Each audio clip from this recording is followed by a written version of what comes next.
छील के कुआं करत केकरो ढोणी में चाय पियत देखनी ढोणी में मूड़ी ढुकावत रे ढोणी में ढूके के साथ ढोणी में मूड़ी ना ढुकी पीछे दोनों टंगरिया करके ऐसे हटा के पीछे ढुका दे तो कोने से देखतल कि कहां से नून छाइन पानी छू ढोणी के भूचाल कर देले लोग भूचाल ऐसे कहे के बाद है कि धइले बारोग तब तो भोगे पोरी भोग कैसन चाल आ गई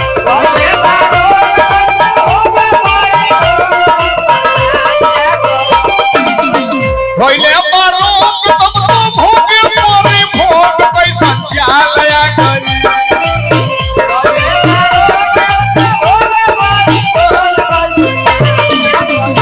कोई संचाल आ गई कोई संचाल आ गई बाबू ढोड़िए में देखो न भूजा ढोड़ी में हो भूचाल आ गई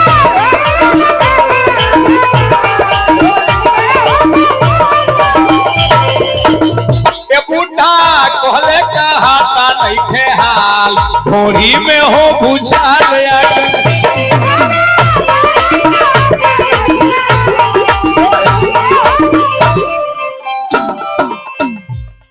गोरे गोरे हो बदन देखी फीका भइले मन कही के करो से हम समझाई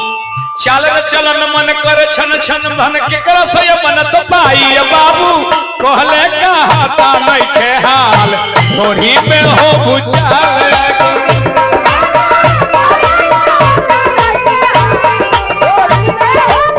ए बाबू कहले कहाता नहीं के हाल थोड़ी में हो भूचाल आ गई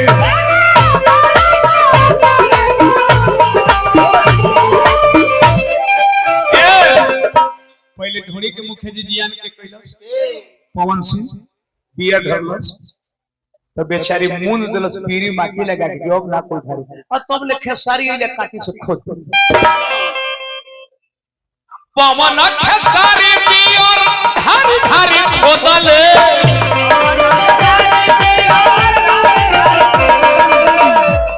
सुदर्शन यादव फिर से चैनल पे गाना मिली ढोड़ी में भूचाल लगा पवन खेसारी ढोड़ी पवन खेसारी पियो धारी धारी खोदले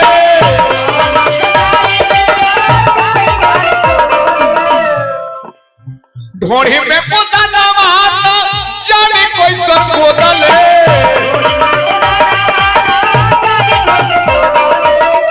कबले शिल्पी शहर लुधियाना हो पासा के छोड़ले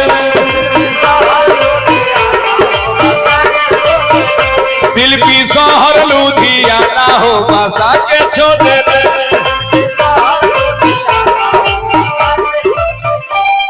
शिल्पी शहर लुधियाना बसा दिल मुखिया जी के को छेला है प्रमोद प्रेमी पानी ढार के प्रमोद प्रेमी भीतर धो देले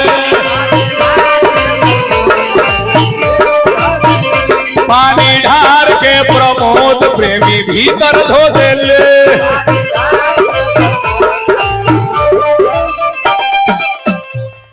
गोरे गोरे हो बदन देखी फीका भइले मन कहीं के कर से हम समझाई चाल चलन मन कर छन छन धन तो पर से मन तो पाई बाबू कहले कहाता नहीं के हाल ढोड़ी में हो भूचाल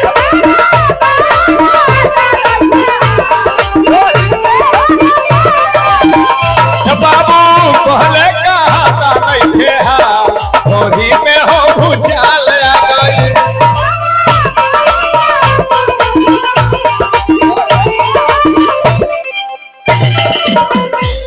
हमरा धर्मेंद्र भाई की ओर से पुरस्कार पाने हार्दिक प्रणाम तब शिल्पी शहर लुधियाना बसा दे प्रमोद पे भी धो देले पर पानी डाल के तब अवधेश प्रेमी लोकेशन खोजे लगले ढोड़ी के कोने लोकेशन हवे आ तब ले आइले तो मुड़ी ढुका देले खोजे हो लोकेशन अवधेश प्रेमी लगले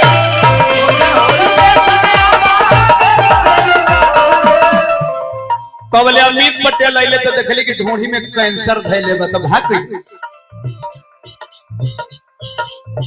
अमित पटेल कैंसर देखी देखी भगले।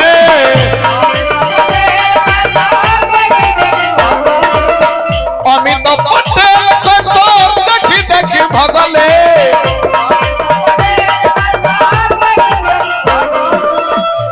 भगले अनिल हो अनजान लगले चोप ढुकावे। बुलेट राजा छिलके छोड़ देले कुआं खोदावे।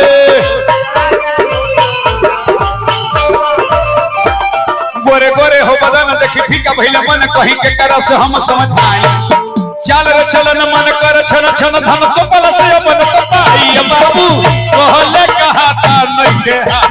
ढोनी में हो बुझावे।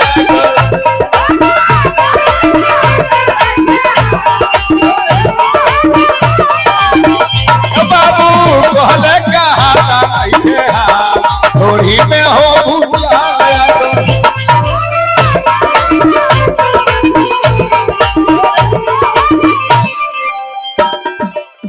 अब इतने भर रहे थे, अब हमने के भैरवी के भाव में कहे के